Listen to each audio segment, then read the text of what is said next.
Here we are. Richard Smith, Jr. Old Dick. The living legend. Yeah, no legend. All right, Richard. You got to tell me about this thing. Tell you about it. It's a blue truck. It's long. It's clean. It's cool. You know. It's clean now. Yeah. It first time in New England. Yeah, it wasn't clean 2 hours ago. No, it was not. All right, so what's the truck? What did it start out as? I know all this, but I got to ask you a million questions. So it started off as just a regular 84 359. Now it's on a 2000 model driveline. Okay, so as a regular 84 359, what did it have for a drivetrain back then? MVT 475 with a 15 speed, and I believe it was 370s originally. So it was a big truck. Yes, for its day, yeah. 4 air horns, power windows, power door locks, dual spotlights, intermittent wipers. All the options. 250 wheelbase. Somebody checked all the boxes back then. Yeah, I mean it was for in its day, it had a lot. So then you bought it. Yep, and ruined it. Yep. I don't know if people would say you ruined it, but you sure have done a lot to it. I've tried to give it some more love. Yeah, I've seen this truck around for ever since I was a kid. Never thought I'd have it, but it's mine now.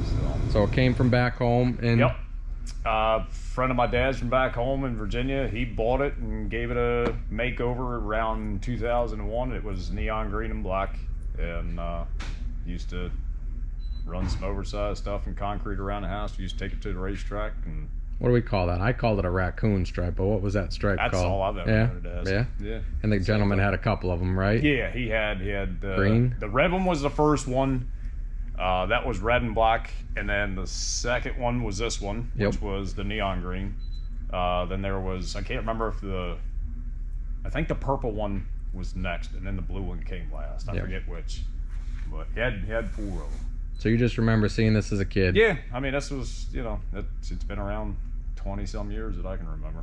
But you're no stranger to trucking. You've been trucking since far before you were. Before I probably should have been. Should have been trucking, yes, yeah. But yes. All right. Yeah. So then you bought this truck, and then what did you do to it? Nothing for 2 years. It sat in the driveway, and then I had a 99 that I was running at the time, and then had a buddy of mine or whatever that was interested in buying that, so I sold that and took this and a lot more money and dumped into it to pretty much what you see now. Before the 99, there was a 2000 model. 2000, yes. That was the first truck that I bought in 09. That was your baby. That was my baby. That was my first everything. It was a lot of firsts in that truck. First trip was with my old man in that truck, and I put a lot of miles on it, a lot of running.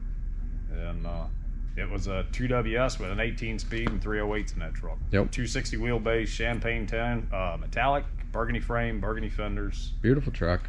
It was. Toward the end, once I got done getting some of the other stuff off, I didn't care for it too much and was trying to change it into what I wanted. And then it met its demise up in Wisconsin and got sideswiped and ripped open. And my heart was broken for quite a few months, and then till I obtained this. But now it's, now it still lives on through this. So we got hit in Wisconsin. You brought it home. Out of work a little bit, you bought the 99, and the 99 was a fully optioned. That was a beautiful that truck in 99. That truck was decked out, Viper red, 1 LW with 13 and 370s in that. But I mean, that truck had full gauge package, same thing, power windows, power door locks. It was a nice spec truck. That was a nice truck. Yeah, American class interior. Gray and red. But I mean, just a nice, clean, older truck for what it was. So it was what, late in the year, right? Or at fall time, you got an offer on the truck, and I can't believe, I couldn't personally believe as your friend that you put a number on it, but and you let it go. I didn't think it was gonna go. I mean, I figured whatever.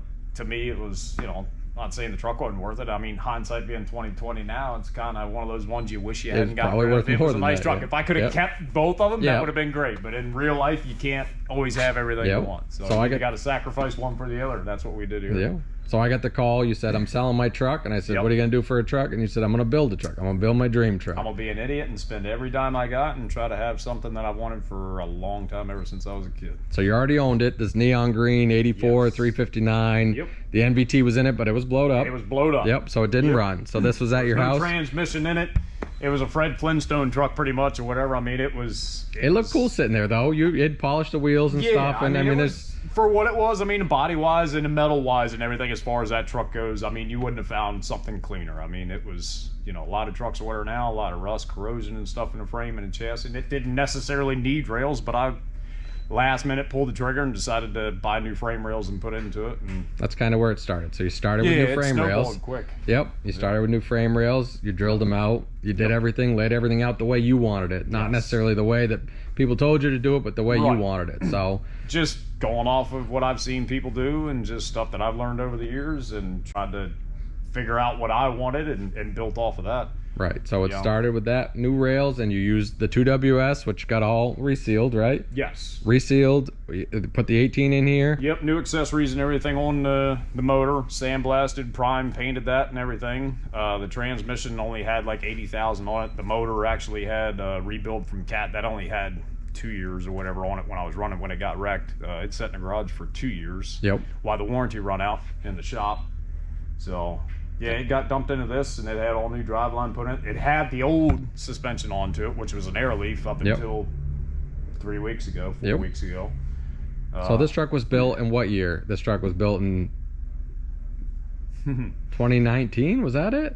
Yeah, it was done in 19. It started in 18, finished in 19. I sold the truck January 8th, I think, is when he come and got it, and I started on the truck the 12th, and April 8th was the first load I put on it. So just shy of 3 months from start to finish. From bare frame rails and a bunch of parts. Frame rails and a bunch of parts laying on the floor to what you see now. To basically right here what you see now. So now you're saying this truck, this 84 359, is powered by a 2WS Cat. Yes, sir. It's got an 18-speed transmission. We got 308 rears. Now it was on air leaf. It was on air leaf up until about 3 weeks ago. Spicer 308s, and now it's on a mid-90s low air with 307 Meritors. These are now full lockers.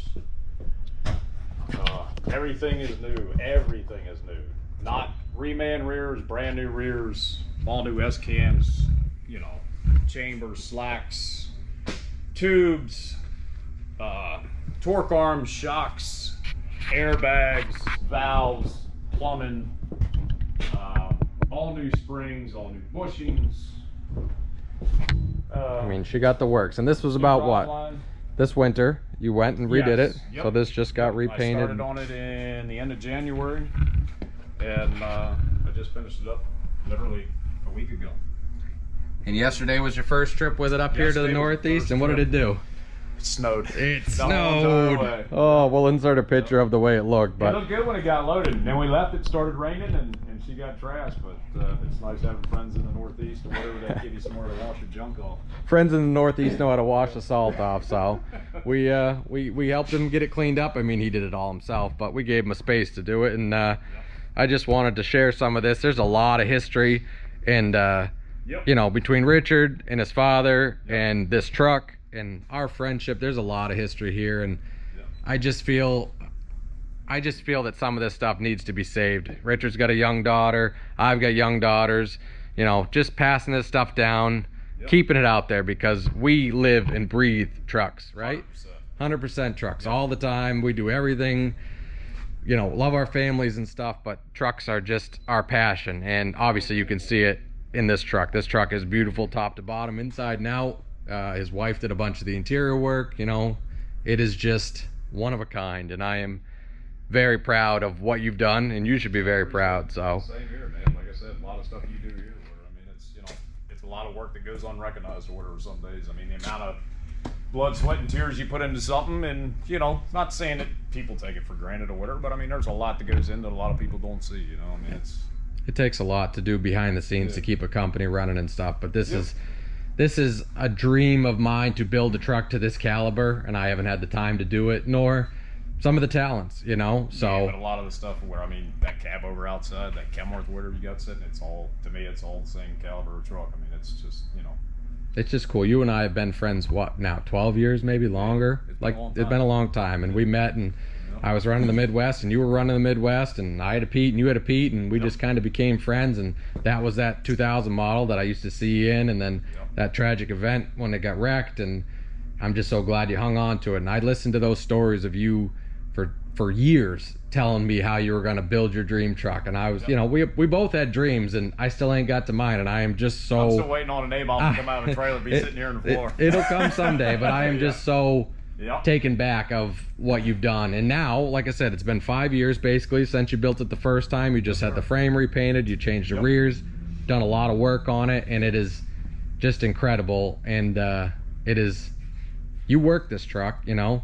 You've done everything. I've seen you pull reefer. I've seen you pull tank. I've seen you pull a van, maybe just across the parking lot. But I've seen you hook to a van. I've seen you whatever pays, right? You know, right. So now you got a step deck, and you're doing some of that work, and even oversized stuff. I mean, you've got yourself kind of into everything. And I've lucked out and come across a lot of nice people that have helped me get to where I'm at or whatever now. I mean, I'm grateful for every last one. You know, it's not something that you just jump into and go buy a truck and be like, hey man, I'm gonna go make money or do this or figure out what to do. I mean, we've all had a hand to get to where we're at, and I mean, you know, without somebody helping you along the way, it's hard to get here. And it's not something that's happened within 2 years. I mean, it's taken me 13, 14 years to get here. You know what I mean? It's taken you 13 to 14 years to get here, business wise for sure. But like, I know that it's not going to come out on camera and even through this story, but this man has been and done more than most can say in their life. And I know he's so modest and he won't admit it, but I mean,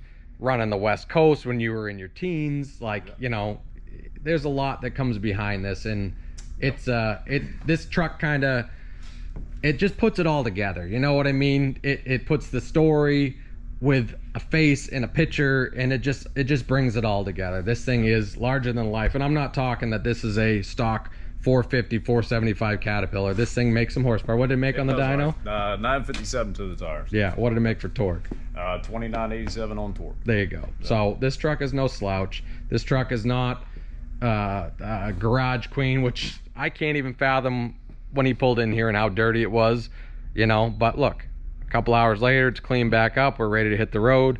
I'm actually gonna. Truck, man. Soap and water goes a long way. Oh man, oh man. The amount of time you spent 3 months just redoing it this winter, and the first trip you hit salt. So that's just do those. Got to go back to work. It's got to go back to work. Rip the Band-Aid off quick on this one. Hey, you know? Why not, right? Yep.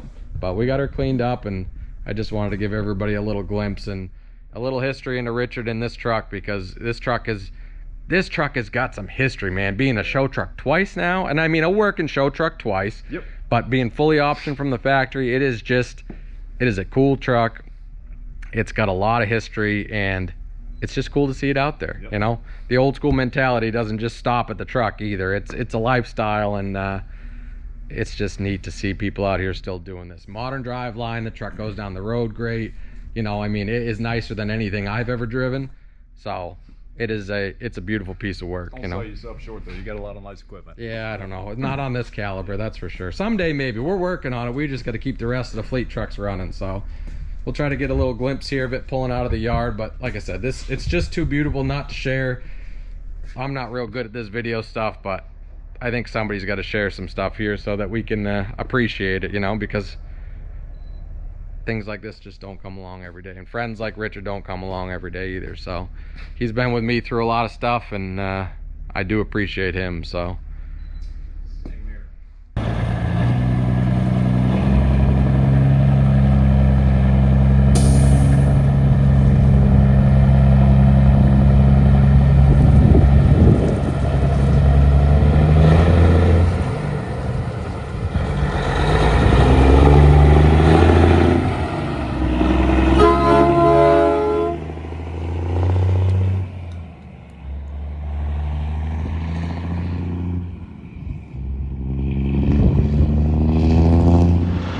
riding with a living legend.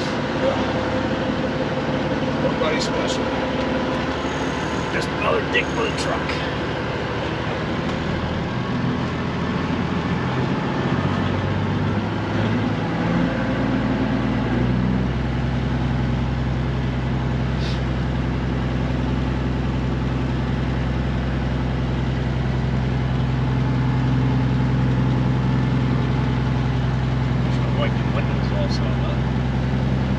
Yeah, I got that side. And it runs down back on it. Just like the good old days, we had that thing out here tonight. Right. Feels like it sounded good, didn't it?